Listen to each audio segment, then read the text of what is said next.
Salam Indonesia. Salam Indonesia.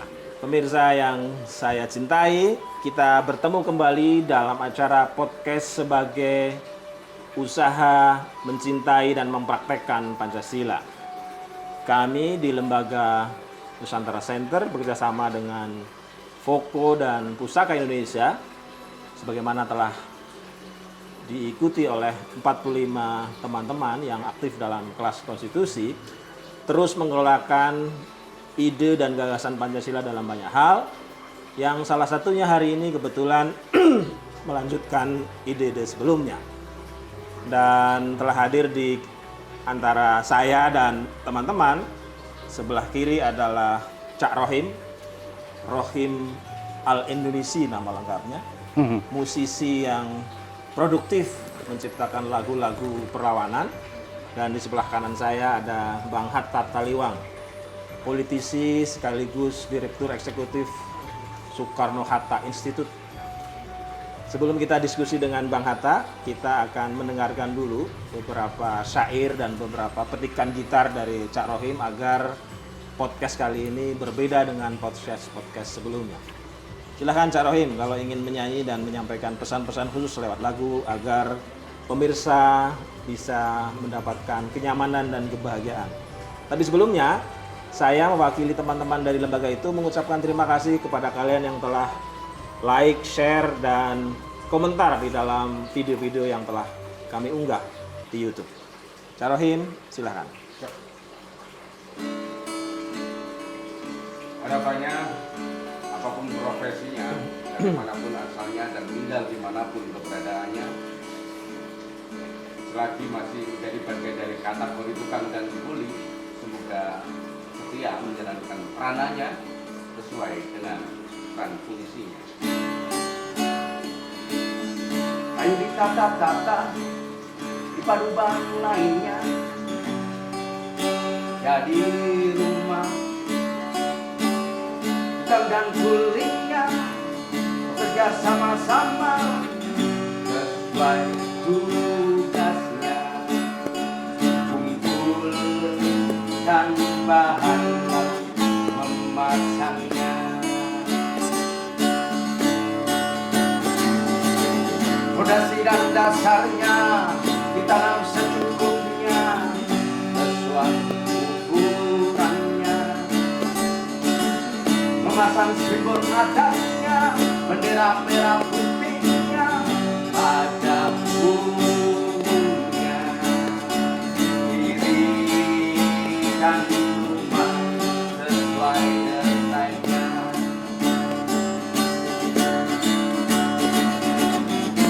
Tukang dan kuli terus berkarya,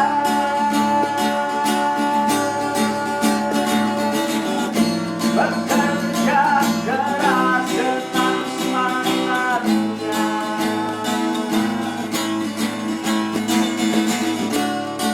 Teringat dan jiwa ditaruhkannya demi sebuah kehormatan. Tukang dan kuli wujudkan mimpi, tukang dan kuli raih prestasi untuk negeri.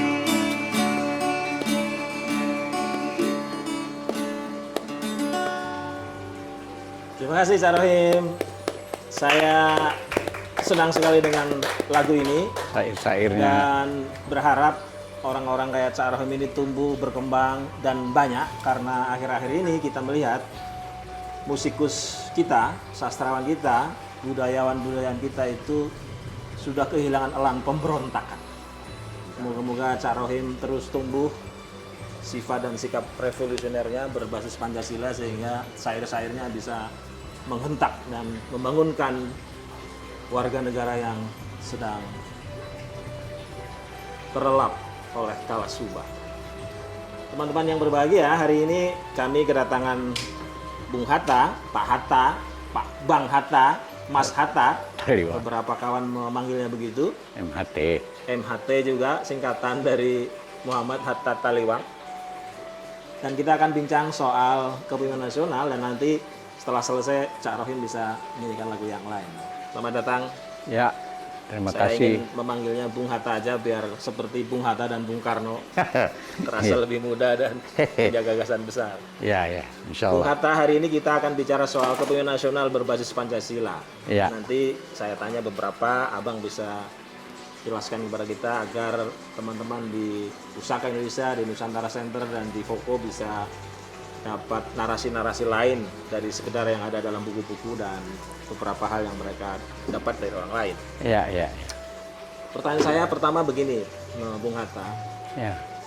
Orang banyak yang memimpikan hadirnya pemimpin bermental Pancasila, berbasis konstitusi yang intinya adalah dia melindungi segenap tumpah darah Indonesia.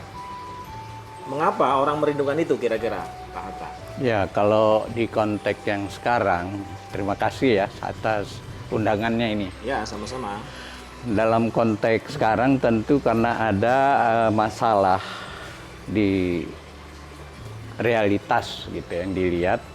Pancasila ini sebuah filosofi, ada yang menyebut juga ideologi yang diterjemahkan dalam konstitusi. Itu realitasnya jauh daripada apa yang terjadi dengan masyarakat kita. Realitasnya kita hidup dalam sebenarnya sistem, terutama di ekonomi lah ya, sistem kapitalisme lah, yang mengeksploitasi sumber daya alam, yang mengeksploitasi manusia dan lain-lain, dan boleh dibilang juga tidak bernapaskan ketuhanan, tidak bernapaskan kemanusiaan yang adil.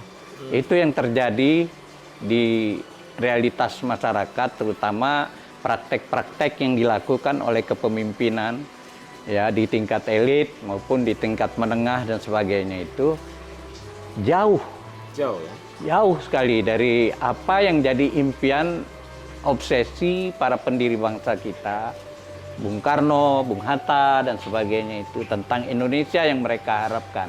Kalau boleh tahu, kenapa realitanya menjadi jauh dari konstitusi, jauh dari Pancasila? Iya, karena kita sudah terlalu jauh berenang dalam sistem kapitalisme ini. Terutama boleh dibilang setelah penjatuhan Soekarno lah ya. Di mana kita sudah tahu bahwa setelah Soekarno itu semangat atau jiwa atau ideologi kapitalisme itu merasuk ke dalam sistem kehidupan. Ya, dimulai dengan masuknya misalnya di undang-undang penanaman modal asing. Itu sebagai sinyal awal. Atau sebelumnya juga sudah ada upaya-upaya itu dilakukan lewat cuci otak beberapa orang atau ya orang kita lah yang belajar di barat sana, dan mereka membawa semangat, jiwa, ilmu dan sebagainya soal kapitalisme ini.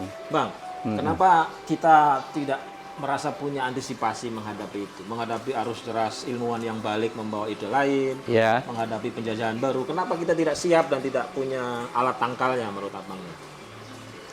Ya, pertama mungkin ya pemahaman operasional daripada ideologi kapitalisme ini kurang dipahami oleh masyarakat waktu itu, oleh intelektual kita.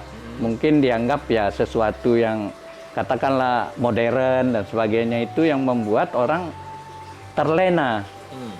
Jadi tidak sadar bagaimana, karena mereka seperti Bung Karno bilang, neokolonialisme atau kaum imperialis itu lihai sekali. Bung Karno bilang setelah penjatuhannya kan bilang ada 3 kelompok yang menjatuhkan menurut versi dia. Satu, oknum-oknum keblinger dari tentara. Yang kedua, oknum keblinger dari komunis, PKI. Dan kelihean kaum Nekolim gitu.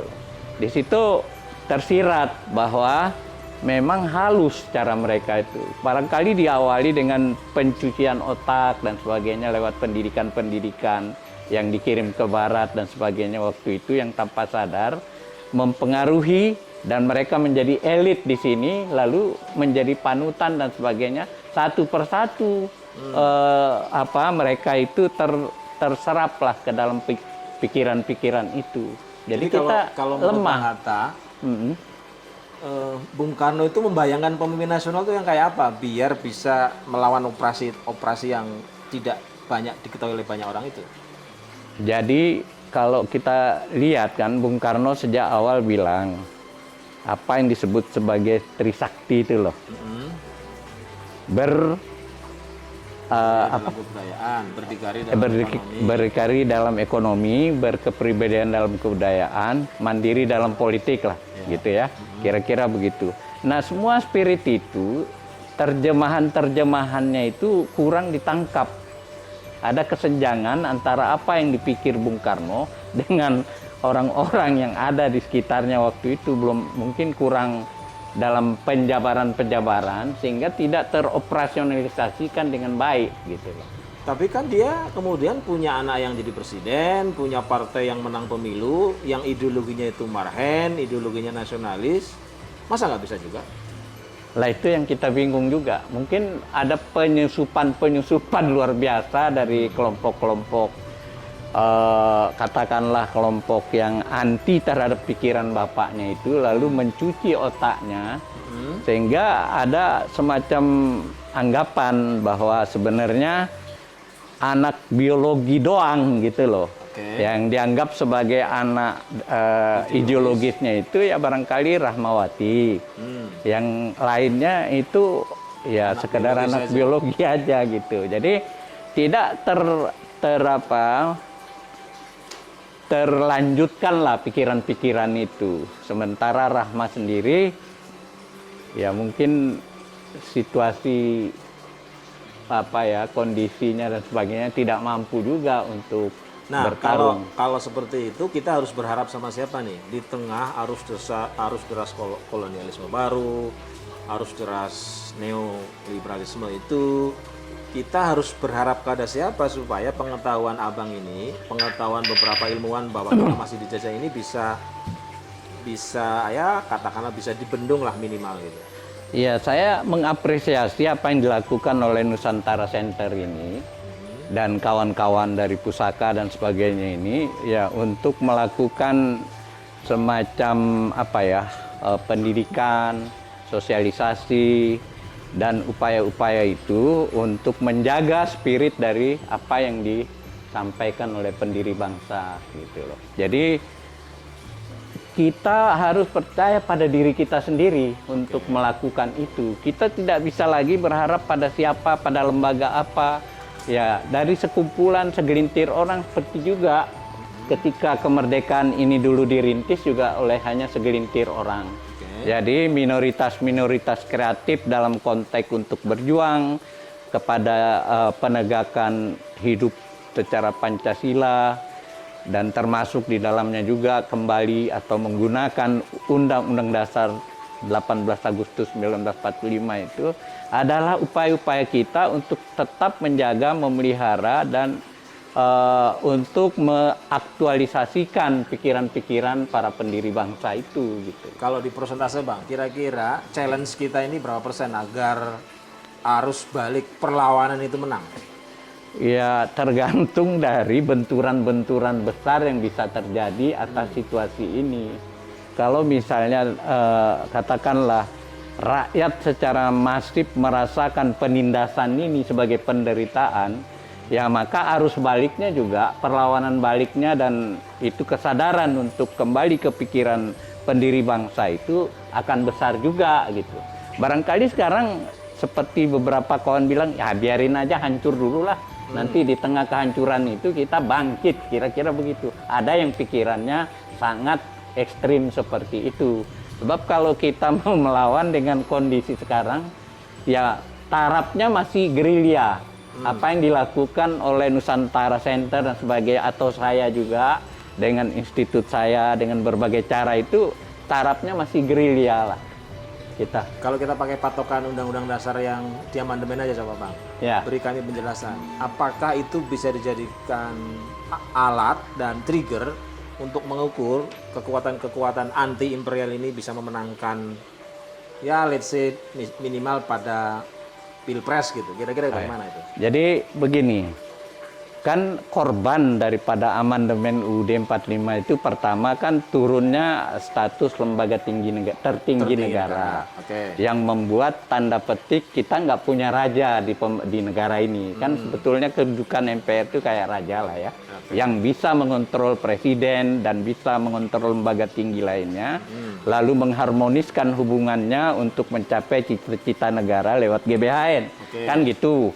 Yang kedua, masalah yang ditimbulkan itu adalah adanya di Undang-Undang Dasar 2002 itu tentang Pilpres langsung. Ya. Di mana kita tahu bahwa dengan sistem itu akhirnya bisa dikendalikan oleh pemilik modal melahirkan boneka.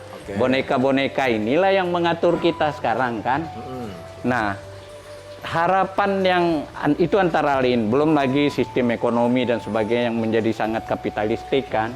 Belum lagi bolehnya warga negara mana saja bisa jadi presiden, itu kan juga masalah. Karena dulu kan riwayatnya kan harus orang Indonesia asli. Tapi itu sangat sensitif kan kalau didalami. Nah, yang mungkin kalau kita bisa berharap dari sistem yang konstitusi yang ada itu, ya kecelakaan sejarah lah. Kecelakaan dalam bentuk siapa tahu orang yang terpilih ini minimal masih punya kebaikan, nilai-nilai kebaikan, bisa ada sentuhan soal-soal masalah strategis bangsa ini yang akan membuat dia tersadar dan maulah kembali kepada jalan yang lebih baik. Karena di dalam kepresidenan ini kalau yang terpilih orang yang baik misalnya, itu kita bisa berharap diskresi dari seorang presiden. Banyak diskresi-diskresi yang mungkin tidak eksplisit ada di undang-undang atau di undang-undang dasar, tapi bisa dilakukan. Kearifan, kebijakan dari dia itu, seperti juga Jokowi sekarang kan suka-suka aja. Tiba-tiba mau memindahkan ibu kota, yang menurut saya itu kan porsi di MPR harus dibahas kan. Nggak cukup oleh dia sendiri atau sekelompok itu. Pindah ibu kota, seolah isu besar. Nah, kalau ada pemimpin yang sebaliknya bisa membalik keadaan-keadaan itu, yang itu dengan diskresi yang dia miliki, barangkali ada harapan kita. Saya boleh sebut seseorang misalnya yang capres yang ada, yang sudah eksplisit di dalam konstitusi partainya dan ingin kembali ke UUD 45, itu salah satunya Prabowo. Nah, soal itu barangkali kalau beliau yang terpilih, barangkali ya, ada ketukan hati sesuai dengan konstitusi partainya ingin UUD 45 yang asli gitu. Atau kita nggak tahu misalnya salah satu dari yang dua itu apakah Anies, apakah si Ganjar, tiba-tiba dia melihat realitas ini begitu pahit, dengan memakai konstitusi yang ada ini Indonesia nggak ada harapan dan rakyat tetap terjajah, negara akan jadi macam-macam runtuh dan sebagainya. Mereka barangkali juga terketuk karena mereka juga telah dididik dan besar di dalam iklim pendidikan Pancasila dan sebagainya. Jadi itu keajaiban.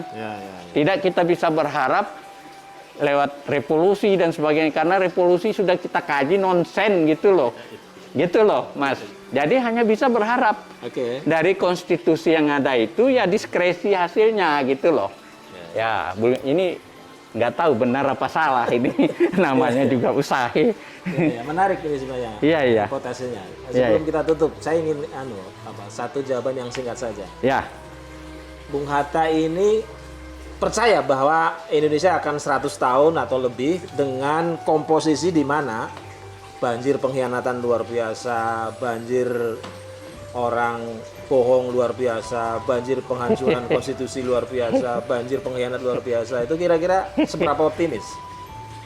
Aduh, saya sendiri kan paling sering menulis bahwa dengan kondisi yang sekarang ini, saya punya feeling jangan-jangan kita menuju Singapurisasi Indonesia gitu loh. Jadi konstruksi Indonesia itu seperti nasib Singapura yang tadinya mayoritas Melayu, kerajaan Tamasek, ya kan? Tiba-tiba kok jadi negara yang tidak mengajarkan bahasa Melayu, saya dengar. Ya. Gitu loh. Jadi itu yang paling saya khawatir. Karena kalau saya ditanya, gimana hari depan Indonesia? Saya nggak jawab ilmiah. Saya hanya bilang, lihat aja gedung-gedung pencakar langit yang ada di semua kota besar Indonesia. Itulah yang punya hari depan. Itu secara sederhana saya. Ya kita punya gubuk. Gimana? Yang punya hari depan itu yang punya gedung-gedung mewah itu. Kira-kira begitulah penyederhanaan pandang saya Indonesia ke depan kalau terus dengan linear seperti sekarang ini. Makanya perlu gerakan kuantum itu. Ya, ini hipotesa yang menarik yang saya harap teman-teman bisa merenunginya ya. Jadi kalau proses kolonialisme baru ini terus berlanjut, maka gedung-gedung besar di jalan-jalan besar itu hanya milik non-pribumi. Hanya milik mereka yang berkuasa dan mereka lah kemudian yang menjadi MPR-nya negara Indonesia. Sebaliknya, gerakan-gerakan ini yang sadar akan Pancasila dan membesar, pastilah akan berbeda hasilnya dengan apa yang sudah kita kerjakan. Teman-teman yang berbahagia, sebelum saya minta Cak Rohim menyanyi, ada satu joke di antara ilmuwan yang mungkin bisa kita jadikan semacam satir kehidupan. Jadi kalau ilmuwan Asia Tenggara itu bertemu, maka teman-teman dari Singapura selalu mengatakan Indonesia punya masa lalu. You have the last. Tapi mereka akan mengatakan juga you haven't the future. Kamu nggak punya masa depan. Singapura, we haven't the last. Kami nggak punya masa lalu. Kami nggak punya candi, kami nggak punya dam, kami nggak punya hal-hal yang menakjubkan seperti Indonesia. But we have the future. Kami punya masa depan. Kami nggak punya masa lalu, kami punya masa depan. Anda dari Indonesia punya masa lalu, tak punya masa depan. Semoga podcast-podcast ini akan membuat kita tersadarkan bahwa we have the past and we have the future. Cak Rohim, kami minta satu lagi lagu agar pencerahan ini bisa lebih mendamaikan hati dan membangkitkan revolusi.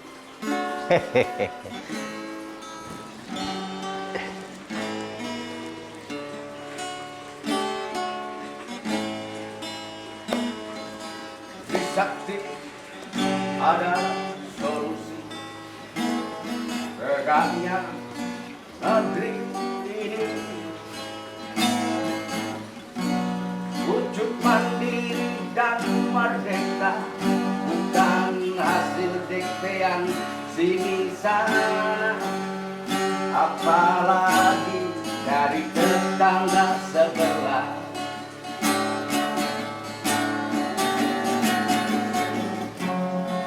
Untuk itu kaum penghuninya harus menata dan mengelola potensi yang sudah ada. Untuk mewujudkan cita-cita pendiri bangsa.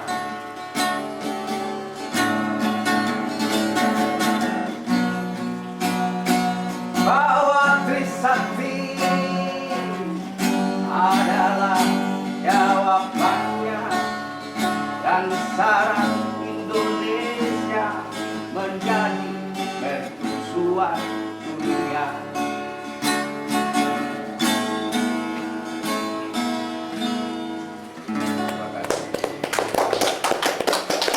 Terima kasih Cak Rohim, terima kasih Bang Hatta. Pemirsa, jangan lupa like, subscribe, and share. Sehingga Anda semua membantu kita melakukan pencerahan dan pendalaman hal-hal yang bersifat Pancasila, hal-hal yang bersifat Indonesia, dan kebangkitan kita semua. Terima kasih untuk semua dan salam Indonesia. Salam Nusantara, salam Pancasila.